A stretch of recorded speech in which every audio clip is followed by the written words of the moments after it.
आवेदन थाना में दिया गया। अभी तक 20 घंटा बीत गया है, फिर भी उस लड़का का कोई अता पता अभी तक नहीं है। दोस्तों, बिहार से ताल्लुक रखने वाला ही नहीं बल्कि देश का हर वो शख्स पकड़वा विवाह के बारे में जानता है जो बिहार से जुड़ा हुआ है या बिहार के पकड़वा विवाह पर बनी फिल्म जैसे जबरिया जोड़ी देख चुका है। आप जिस लड़के से शादी हुई है उसको अपने रखा? नहीं, क्योंकि वो मेरी मर्जी से शादी हुई नहीं, बंदूक के नोक पे शादी हुई। जब मारपीट भी किया क्या? हाँ, मारपीट भी हुआ, यहाँ गला में भी दर्द। वहाँ से 2 आदमी हमको जबरदस्ती खींच के रोड पे लाए, बोले मारपीट किया गया, जबरदस्ती शादी कराया गया। मेरी इच्छा यही है कि मैं शादी नहीं करूँगा।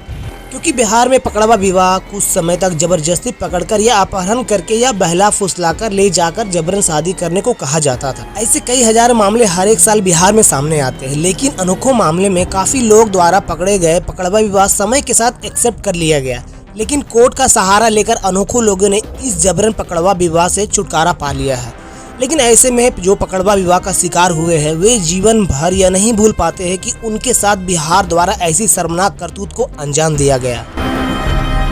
लेकिन आज के समय में पकड़वा विवाह का तरीका बदल गया है। बिहार के गाँव में ऐसा परिवार जो कम पढ़ा लिखा है और रुपए पैसे से भी ज्यादा मजबूत नहीं है, जिसकी लड़कियां भी पढ़ी लिखी नहीं है, वे ऐसे नौजवान लड़कों पर नजर रखता है जो दिल्ली मुंबई जैसे शहरों में रह रहे हैं और अच्छी खासे पढ़े लिखे हैं और उनका परिवार गांव से जुड़ा हुआ है। किसी न किसी तरह से ऐसे लोग उस नौजवान युवक के माता पिता का ब्रेन वॉश करते हैं या खुद बढ़ा चढ़ाकर लड़की की खूबियां बताकर और पढ़ी लिखी खास बताकर अन्य किसी तरह से गुमराह करके किसी भी तरह से लड़के से शादी की बात की शुरुआत करते हैं। उसके बाद खेल शुरू होता है लड़के का पकड़वा विवाह का। लड़के के माँ बाप इस कदर लड़की वालों द्वारा ब्रेन वॉश कर दिया जाता है कि वह लड़के के ब्रेन वॉश करने में लग जाते हैं। साथ ही यदि शादी के लिए जुबान भी दे देते हैं तो लड़के के माँ बाप ही लड़के पर तरह तरह की दबाव बनाना शुरू कर देते हैं। लड़के के माता पिता इस कदर ब्रेन वॉश हो चुका होता है कि लड़के के माता पिता खुद ही अपने लड़के को परिवार से बेदखल करने के लिए बात करते हैं, परिवार से अलग रहने के लिए भी बोलते हैं, परिवार से ताल्लुक खत्म करने की धमकी देते हैं। लड़का चाहे लाख मना करे लेकिन उसकी मर्जी नहीं चलने दी जाती है। लड़का अपने माँ बाप की इच्छा के आगे इतना बेबस और लाचार हो जाता है कि लड़के को कुछ समझ नहीं आता कि वो क्या करे, आखिर क्या फैसला ले। अगर यहाँ भी बात नहीं बनती है तो लड़के वालों द्वारा लड़के के परिवार को जमीन जायदाद रुपए पैसे दहेज आदि का लालच दे दिया जाता है और लड़के के मर्जी के बिना जैसे तैसे जबरिया शादी करा दी जाती है। दोस्तों, बताया जाता है कि 80 के दशक से अनोखों गैंग ऐसे बिहार में सक्रिय थे जो लड़कों को पकड़कर लाने और उसकी जबरन शादी कराने का काम करते थे, क्योंकि दहेज में आने वाले खर्च से बचने के लिए तैयार किए गए विकल्प के तौर पर जबरन शादी करा दिया जाता था। क्योंकि बिहार में भूमिहार लोग दहेज के काफी अधिक चलन था। इस गंभीर मामले पर बिहार सरकार द्वारा अनोखों ठोस कदम उठाए गए।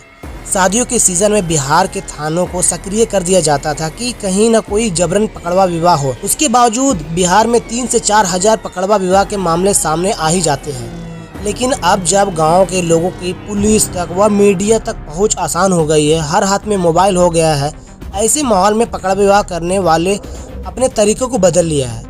आप हैरान हो कि आज के आधुनिक युग में भी पकड़वा विवाह का तरीका बदल गया है और पकड़वा विवाह बंद नहीं हुआ है।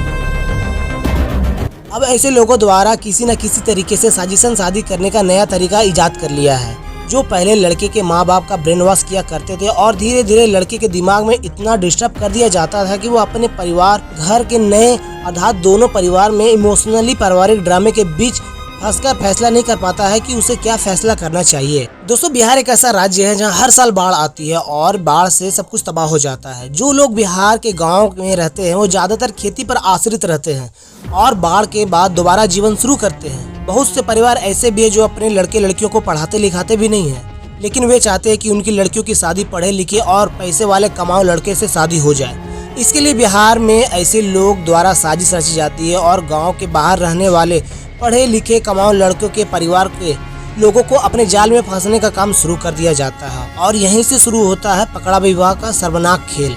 बिहार के हजारों नहीं लाखों युवक इस पकड़वा विवाह का शिकार हो रहे हैं और अब जो नया तरीका पकड़वा विवाह का निकला है वह बड़ा ही गंभीर और भयानक है। बिहार के आईएएस और इंजीनियर और अच्छे से अच्छे पढ़े लिखे लड़कों द्वारा कभी सुसाइड कर लिया आपने सुना होगा और पटरी पर जान भी दे देते हैं। उनमें भी अधिकतर मामले में परिवार की कला और जिद ही सामने आती है। लेकिन पकड़वा विवाह एक गंभीर मामला है। इस पर जब तक समाज जागरूक नहीं होगा और अपनी मानसिकता नहीं बदलेगा तब तक इस पर रोक लगाना संभव नहीं है, क्योंकि अब जो तरीका पकड़वा विवाह का तरीका बाजार में है उस पर पुलिस और कानून तक सीधे सीधे मामला पहुंच पाना संभव नहीं है। बंदूक की नोक पर किए जाने वाले पकड़वा विवाह और आज के पकड़वा विवाह में कोई खास अंतर नहीं है। बस फर्क इतना है कि उस समय बंदूक के डर में बिना मर्जी के शादी करा दी जाती थी और आज के समय में मजबूर और लाचार बनाकर तरह तरह की प्रताड़ना देकर मजबूरी में बिना इच्छा के जबरन शादी करा दी जाती है, जो बहुत ही डरावना है। और ये बिहार का एक कड़वा सच है जिसे लोग सुनना पसंद नहीं करते। लेकिन इस पकड़वा विवाह ने सिर्फ दो लोगों का नहीं बल्कि दो परिवारों और खानदानों के बीच दूरी पैदा करने का काम किया है। यूँ तो बिहार में समय के साथ साथ पकड़वा विवाह को एक नस्मे के बाद समझौता करते हुए स्वीकार कर लिया गया है, लेकिन ये जरूरी नहीं है कि सभी मामले में पकड़वा विवाह सफल हो जाए। इसमें भी भयानक आज का पकड़वा विवाह, जिसको समाज भी यही कहता है कि शादी तो तुम खुद करने गए थे, मंडप में तो खुद बैठे थे, लेकिन समाज ये नहीं जानता है कि उसे किस कदर मजबूर करके मंडप या निकाह में बैठाया गया है। यदि इस तरह से पकड़वा विवाह ने बिहार में थोड़ी और रफ्तार पकड़ी तो अनोखे आत्महत्या विवाद के मामले में बढ़ोतरी हो सकती है, जिस पर बिहार सरकार को ध्यान देना चाहिए। दोस्तों, आजकल लोग कहते हुए सुने जा सकते हैं कि हमारे साथ नाइंसाफी हो रही है, लेकिन क्या कभी किसी ने गौर किया है कि आखिरकार नाइंसाफी क्यों हो रही है? ऐसा इसलिए हो रहा है क्योंकि हम सब ने कभी न कभी किसी के साथ नाइंसाफी जरूर की होगी। बिहार में ऐसे सैकड़ों मामले पकड़वा विवाह का है जिनमें लड़के तलाक दे चुके हैं, लेकिन बिहार का कोई मौलाना, मुफ्ती, करीब पंडित उस तलाक को मानने को तैयार नहीं है। ऐसे समय में इनका दीन, धर्म, ईमान और इस्लाम और भगवान कहाँ चला जाता है, इसका जवाब देने को कोई तैयार नहीं है। अब आप खुद फैसला करिए कि ये क्या सही है क्या गलत है। ऐसे कारनामों को कौन धर्म इजाजत देता है? खैर दोस्तों, इस पकड़वा विवाह के बारे में आप लोगों को पहले से जानकारी थी तो कमेंट सेक्शन में जरूर बताएं और वीडियो को अपने परिवार, अपने दोस्तों को जरूर शेयर करें। मिलते हैं अगले वीडियो में, तब तक के लिए जय हिंद, वंदे मातरम।